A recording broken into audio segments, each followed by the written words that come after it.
Hello' students, আমি discuss কৰি আছিলোঁ দশম শ্ৰেণীৰ অৰ্থনীতি বিজ্ঞানৰ প্ৰথম চেপ্টাৰটো মুদ্ৰা আৰু বেংক ব্যৱস্থা। আমি অলৰেডি পাৰ্ট 1 ভিডিঅ'টো আপলোড দিছোঁ। যিহেতু এই চেপ্টাৰটো বহুত দীঘল, আমি পাৰ্ট বাই পাৰ্ট অনুসাৰে ভিডিঅ'সমূহ আপলোড দিবলৈকে চেষ্টা কৰিম। আমি পাৰ্ট 1 ভিডিঅ'টোত বিনিময় প্ৰথা কি আৰু ইয়াৰ অসুবিধাসমূহ ডিছকাছ কৰিছিলোঁ। আজি আমি ডিছকাছ কৰিম মুদ্ৰাৰ ক্ৰম বিকাশৰ সংক্ষিপ্ত বিৱৰণী। ঠিক আছে। আদিম অৱস্থাত বিনিময় প্ৰথাৰে মানুহে নিজৰ অভাৱসমূহ দূৰ কৰিবলৈ চেষ্টা কৰিছিলে। কিন্তু যেতিয়া এই বিনিময় প্ৰথাত ভালেমান অসুবিধাৰ সৃষ্টি হ'ল, তেতিয়া মুদ্ৰাৰ ক্ৰম বিকাশৰ আৰম্ভণি ঘটিল। যিহেতু আমি সকলোৱে জানো যে অভাৱেই আৱিষ্কাৰৰ মূল, গতিকে বিনিময় প্ৰথাত দেখা দিয়া অসুবিধাসমূহ দূৰ কৰাৰ উদ্দেশ্যে মানুহে বিভিন্ন প্ৰথা অৱলম্বন কৰিলে আৰু অৱশেষত আমি আজিৰ দিনত মুদ্ৰা বা টকা পইচা বিনিময়ৰ মাধ্যম হিচাপে ব্যৱহাৰ কৰি আছোঁ। ঠিক আছে।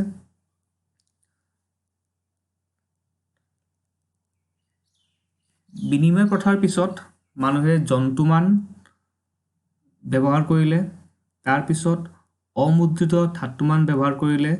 তাৰপিছত ধাতু মুদ্ৰা ব্যৱহাৰ কৰিলে আৰু অৱশেষত কাগজী মুদ্ৰাৰ আৱিৰ্ভাৱ ঘটিল। ঠিক আছে। জন্তুমান হৈছে জন্তুমান স্তৰত ছাগলী বিনিময়ৰ মাধ্যম হিচাপে ব্যৱহাৰ হৈছিলে। অৰ্থাৎ কাৰোবাক কিবা কিনিবলৈকে হ'লে বা কোনোবাজনৰ অভাৱ দূৰ কৰিবলৈকে হ'লে ছাগলীৰ সহায়ত ছাগলী আদান প্ৰদান কৰি তেওঁলোকৰ অভাৱসমূহ দূৰ কৰিছিলে। কিন্তু এই ব্যৱস্থাটো বহুত অসুবিধাৰ সন্মুখীন হ'বলৈকে লগা হ'ল। যিহেতু ছাগলীটো দোকানীজনে বা যিজন বিক্ৰেতা তেওঁ পচন্দ অপচন্দৰ কথা আহি পৰিলে, তেতিয়া এই ব্যৱস্থাত কিছুমান অসুবিধাৰ সৃষ্টি হ'ল। বা যেতিয়া মহামাৰী বেমাৰ হয়, তেতিয়া ছাগলীসমূহ মৰি যায়। যিহেতু ছাগলীসমূহ সঞ্চয় কৰি ৰাখিব নোৱাৰি, তাৰ বাবেই এই জন্তুমান বিনিময় প্ৰথাটো আঁতৰি যায় আৰু তেতিয়াই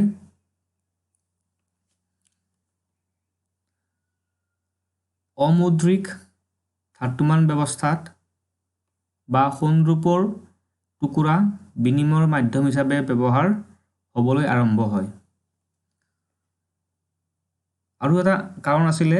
যে ছাগলী বা জন্তু এটা ভাগ কৰি বিনিময় কৰিব নোৱাৰি। এইটো ক'বলৈ ৰৈ গ'ল। ছাগলী বা জন্তুমান ব্যৱস্থাত কি কি অসুবিধা হ'ল মই আকৌ এবাৰ কৈ দিছোঁ যে ছাগলীসমূহ ভাগ বতৰা কৰিব নোৱাৰি। অৰ্থাৎ ছাগলী এটা টুকুৰা কৰি পেলাই মই বিনিময় কৰিব নোৱাৰোঁ। 2 নম্বৰত আমি ছাগলীসমূহ সঞ্চয় কৰিও ৰাখিব নোৱাৰোঁ, কাৰণ মহামাৰীত ছাগলীসমূহৰ মৃত্যু হোৱাৰ সম্ভাৱনা অতি বেছি। আৰু 3 নম্বৰতে যে ছাগলী এটা এজন ক্ৰেতাই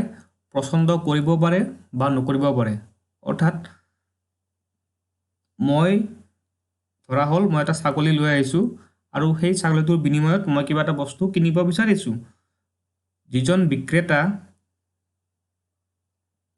তেওঁ যদি সেই ছাগলীটো পচন্দ নহয় তেওঁ যদি ছাগলীটো পচন্দ নকৰে তেতিয়া হয়তো তেওঁ মোৰ লাগতিয়াল বস্তুখিনি মোক নিদিবও পাৰে আৰু এয়াই হৈছিলে তিনিটা ইম্পৰ্টেণ্ট অসুবিধা যাৰ বাবে এই জন্তুমান বিনিময় প্ৰথাটো আঁতৰি যায় আৰু ধাতুমান বা ধাতুৰ টুকুৰাসমূহ বিনিময়ৰ মাধ্যম হিচাপে ব্যৱহাৰ কৰিবলৈ আৰম্ভ হয় ঠিক আছে কিন্তু এই ধাতুমান ব্যৱস্থাটো বহুত অসুবিধা আছিল প্ৰথম কথা এই ধাতুসমূহ আচল নে নকল এইটো নিশ্চিত কৰিবলগীয়া হৈছিলে আৰু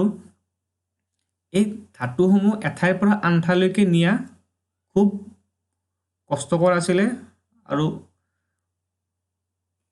এই ধাতুসমূহ যিহেতু কিছুমান টুকুৰা আছিলে ইয়াৰ ওজন বহুত আছিলে ইয়াক অতি সহজে আমি এঠাইৰ পৰা আমি ডাঙৰ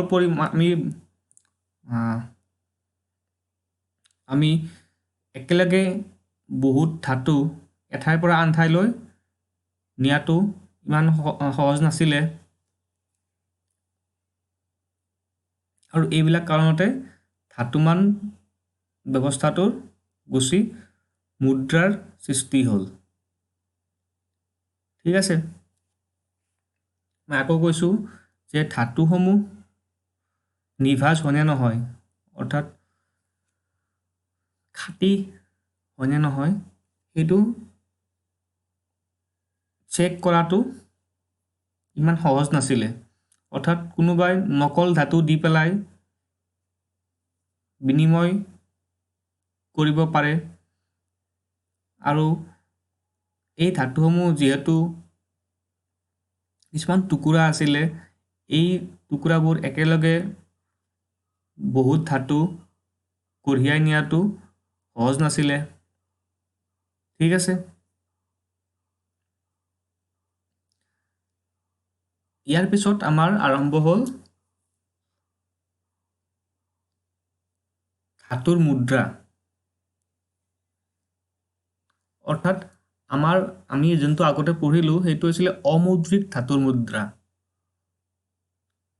অৰ্থাৎ তাত কোনো মোহৰ বা ষ্টাম্প মৰা নাছিলে অৰ্থাৎ কিছুমান ধাতু তেওঁলোকে ব্যৱহাৰ কৰিছিলে ইয়াৰ পিছত আহিলে মৌদ্ৰিক ধাতুৰ মুদ্ৰা অৰ্থাৎ মৌদ্ৰিক ধাতুৰ মুদ্ৰা মানে হৈছে কিছুমান মুদ্ৰা য'ত কিছুমান মোহৰ লগাই দিয়া হয় আৰু সেই মোহৰবিলাকৰ পৰা আমি নিশ্চিত কৰিব পাৰোঁ যে সেই মুদ্ৰাসমূহ আচল আৰু সেইবিলাক নকল মুদ্ৰা নহয় যিহেতু তাত কিছুমান মোহৰ বা চিনি পাবলৈকে কিছুমান ষ্টাম্প বা মোহৰ লগাই দিয়া হৈছিলে ঠিক আছে অৰ্থাৎ যেতিয়া ৰজা মহাৰাজাই নিজৰ ৰাজ্যৰ প্ৰতীক কিছুমান ৰজা মহাৰাজাসকলৰ নিজৰ ৰাজ্যৰ কিছুমান প্ৰতীক আছিলে কিছুমানে হাতী কিছুমানে ঘোঁৰা বা তেনেকুৱা আন জীৱ জন্তু বা আন প্ৰতীক তেওঁলোকে মুদ্ৰাসমূহত ব্যৱহাৰ কৰিছিলে ঠিক আছে এনেকৈ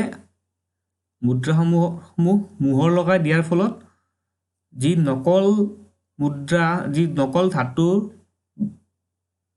আছিলে সেইবিলাক নোহোৱা হৈ গৈছিলে ইয়াত এটা অসুবিধা দূৰ হৈছিলে কিন্তু এই মুদ্ৰাসমূহ কঢ়িয়াই নিয়াটো ইমান সহজ নাছিলে যিহেতু ধাতুৰ মুদ্ৰাসমূহৰ বহুত ওজন বা বহুত ভৰ থাকে এই মুদ্ৰাসমূহ একেলগে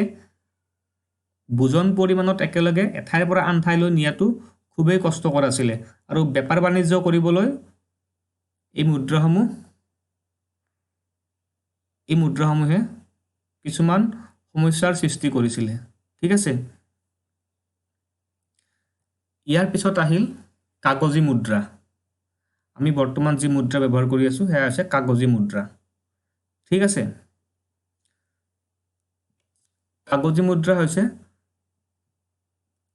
মুদ্ৰাৰ ক্ৰম বিকাশৰ পঞ্চম পৰ্যায়ত সৃষ্টি হোৱা। ঠিক আছে, অৰ্থাৎ মুদ্ৰাৰ বিকাশৰ পঞ্চম পৰ্যায়টো হৈছে কাগজী মুদ্ৰা। ঠিক আছে,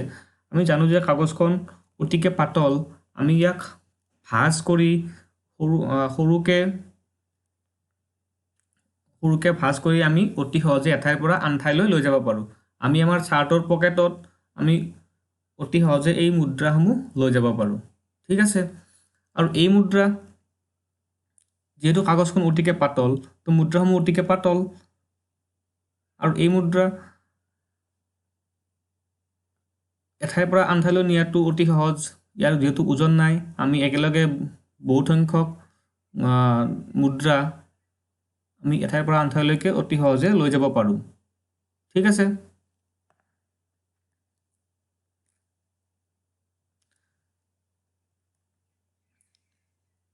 আকৌ বৰ্তমান উন্নয়নশীল দেশসমূহত চেক ব্যৱহাৰ হ'বলৈ ধৰিছে। তোমালোকে চাগে সকলোৱে জানা চেক কি হয়। চেক বেংকে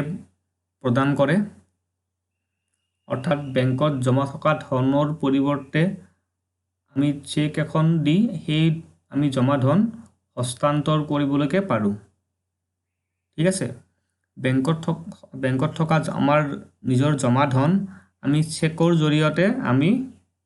সেই মুদ্ৰা হস্তান্তৰ কৰিব পাৰোঁ। ঠিক আছে, যদিও আমি চেকৰ জৰিয়তে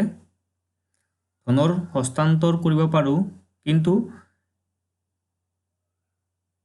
এই চেকখনক মুদ্ৰা হিচাপে গণ্য কৰা নহয়, কিয়নো এই চেক এখনৰ জৰিয়তে আমি সকলো ঠাইতে বস্তু কিনা বেচা কৰিব নোৱাৰোঁ। আমি যদি 20 টকাৰ চব্জি কিনিবলৈকে গৈ আমি দোকানীজনক যদি আমি এখন চেক দি আহোঁ, তেওঁ কেতিয়াও সেই চেকখন একচেপ্ট নকৰে। ঠিক আছে, আৰু মুদ্ৰা হ'বলৈকে হ'লে কিছুমান মুদ্ৰাৰ বৈশিষ্ট্য আছে। এই বৈশিষ্ট্যসমূহ চেক এখনে ফুলফিল নকৰে, আৰু সেইকাৰণে চেক এখনক মুদ্ৰা বুলি কোৱা নহয়। ঠিক আছে,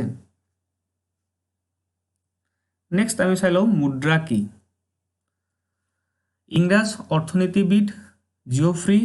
ক্ৰাউথাৰৰ মতে বিনিময়ৰ মাধ্যম হিচাপে সাধাৰণ গ্ৰহণযোগ্যতা থকা আৰু লগতে সামগ্ৰীৰ মূল্যৰ মাপকাঠি আৰু মূল্যৰ ভাণ্ডাৰ হিচাপে কাৰ্য সম্পাদন কৰা যিকোনো সামগ্ৰীয়েই হ'ল মুদ্ৰা। চাবা, বিনিময়ৰ মাধ্যম হিচাপে সাধাৰণ গ্ৰহণযোগ্যতা থকা, অৰ্থাৎ সকলো মানুহে গ্ৰহণ কৰিব পৰা,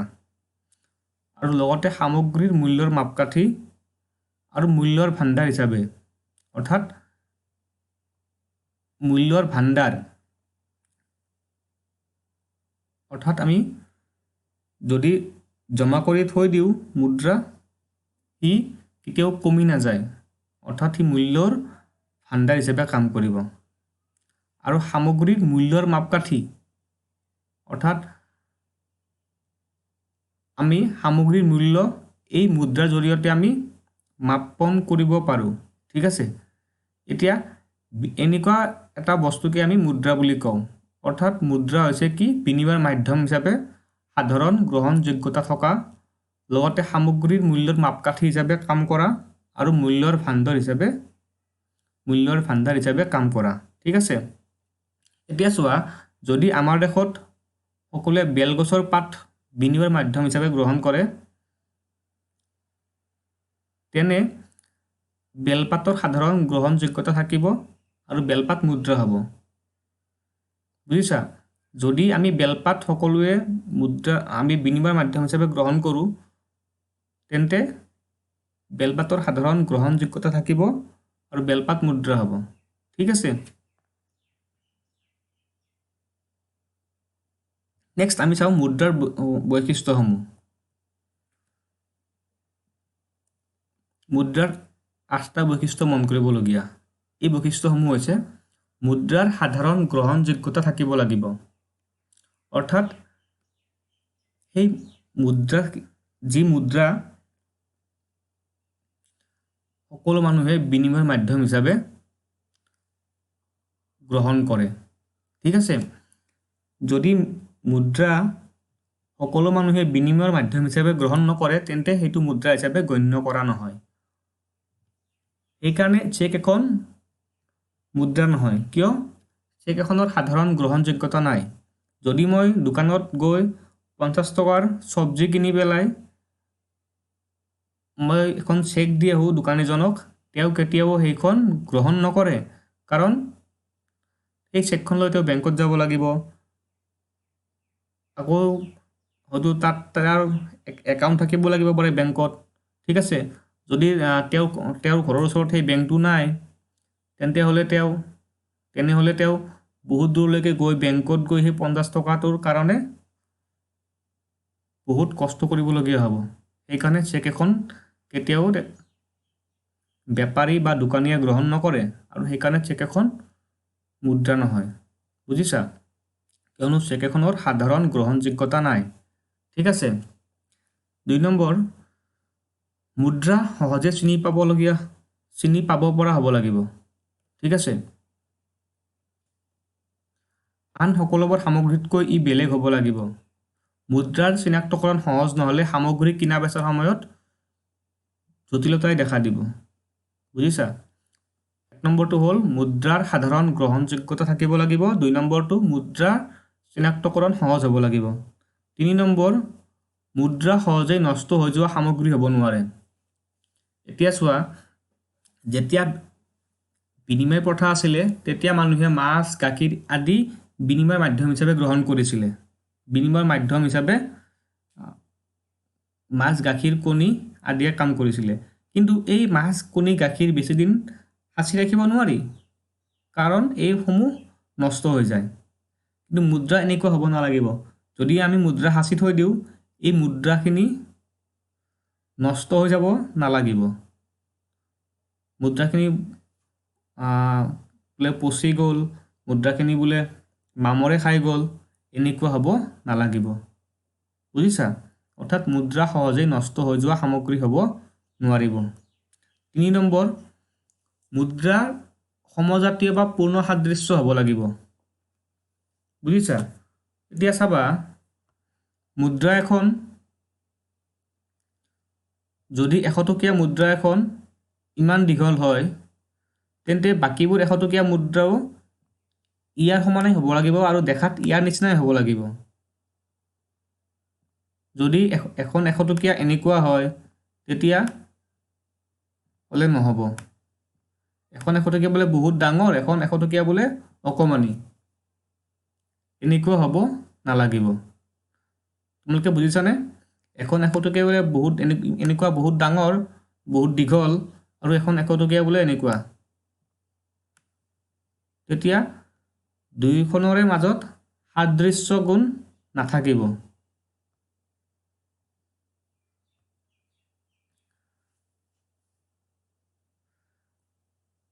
গতিকে সকলোবোৰ 100 টকীয়া নোট সকলো পিনৰ পৰা একে হ'ব লাগিব আৰু এইটো 100 টকীয়া বুলি নহয় যিমানবোৰ মুদ্ৰা আছে 500 টকীয়া 2000 টকীয়া মানে 500 টকীয়া নোট এখন সকলোবিলাক 500 টকীয়া নোট একেটা ধৰণৰে হ'ব লাগিব সকলোবোৰ 2000 টকীয়া নোট একে ধৰণৰে হ'ব লাগিব ঠিক আছে এখন বোলে দেখাত সৰু হ'ল এখন বোলে দেখাত ডাঙৰ হ'ল এনেকুৱা হ'লে মানুহবিলাকৰ চিনি পাবলৈ কি অসুবিধা হ'ব আৰু এনেকুৱা মুদ্ৰাই লেনদেনৰ ক্ষেত্ৰত বেমেজালি কৰিব বুজিছা নেক্সট মুদ্ৰাৰ তাৰল্য গুণ থাকিব লাগিব অৰ্থাৎ তাৰল্য গুণ মানে হৈছে কি যিকোনো মুদ্ৰা সমমূল্যৰ সামগ্ৰীলৈ তৎক্ষণাত আৰু প্ৰত্যক্ষভাৱে ৰূপান্তৰিত হ'ব লাগিব ঠিক আছে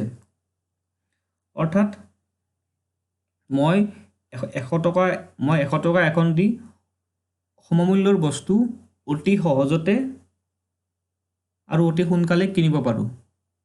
আৰু এনেকুৱাকৈ কোৱা হয় মুদ্ৰাৰ তাৰল্য গুণ অৰ্থাৎ মই মুদ্ৰা দি পেলাই সমমূল্যৰ সামগ্ৰী তৎক্ষণাত আৰু প্ৰত্যক্ষভাৱে কিনিব পাৰোঁ অতি সহজতে কিনিব পাৰোঁ ঠিক আছে যদি মই দোকানী এজনক এটুকুৰা সোণ দি পেলাই কওঁ বোলে দাদা মোক এইখিনি বস্তু দিয়ক এতিয়া দোকানীজনে মোক দিবও পাৰে নিদিবও পাৰে কিয় কাৰণ সোণৰ তাৰল্য গুণ কম কিয়নো প্ৰথমতে দোকানীজনে চেক কৰিব সেইটো আচল সোণ হয় নে নহয় বা দোকানীজনক সোণৰ প্ৰয়োজনীয়তা নাথাকিবও পাৰে ঠিক আছে অৰ্থাৎ সোণৰ তাৰল্য গুণ কম সেইকাৰণে সোণৰূপ আদি বিনিময় মাধ্যম হিচাপে ব্যৱহাৰ কৰা নহয় ঠিক আছে আমি যিবিলাক মুদ্ৰা ব্যৱহাৰ কৰোঁ সেই মুদ্ৰাৰ তাৰল্য গুণ থাকিব লাগিব নেক্সট মুদ্ৰা হস্তান্তৰযোগ্য হ'ব লাগিব ঠিক আছে অৰ্থাৎ মুদ্ৰা আমি এঠাইৰ পৰা আন ঠাইলৈ অতি সহজে কঢ়িয়াই নিব পৰা হ'ব লাগিব যদি মুদ্ৰাৰ আকাৰ আকৃতি ওজন বহুত হয় তেনে মুদ্ৰাক আমি এঠাইৰ পৰা আন ঠাইলৈ নিওঁতে বহুত অসুবিধাৰ সৃষ্টি হ'ব আৰু এনেকুৱা পৰিস্থিতিয়ে বেপাৰ বাণিজ্যত কিছুমান অসুবিধাৰ সৃষ্টি কৰিব কিন্তু আজিকালি বৰ্তমান বেংকিং ব্যৱস্থাৰ বাবে আমি অতি সহজে টকা পইচা বা লেনদেন আমি অতি সহজে কৰিব পাৰোঁ ঠিক আছে তোমালোকে সকলোৱে জানাই বেংকৰ মাধ্যমেৰে আমি কেনেকৈ টকা পইচাৰ লেনদেন কৰিব পাৰোঁ ঠিক আছে নেক্সট মুদ্ৰা বিভাজনীয় অৰ্থাৎ মই 500 টকীয়া নোট এখন অতি সহজতে 100 টকীয়া বা 10 টকীয়া 20 টকীয়া কিছুমান এনেকুৱা নোটলৈ আমি ভাগ কৰিব পাৰোঁ অৰ্থাৎ তোমালোকে চাবা মই যদি দোকানী এজনক এখন 100 টকীয়া দিওঁ আৰু মই তাক কওঁ মোক 50 টকীয়া এখন 20 টকীয়া দুখন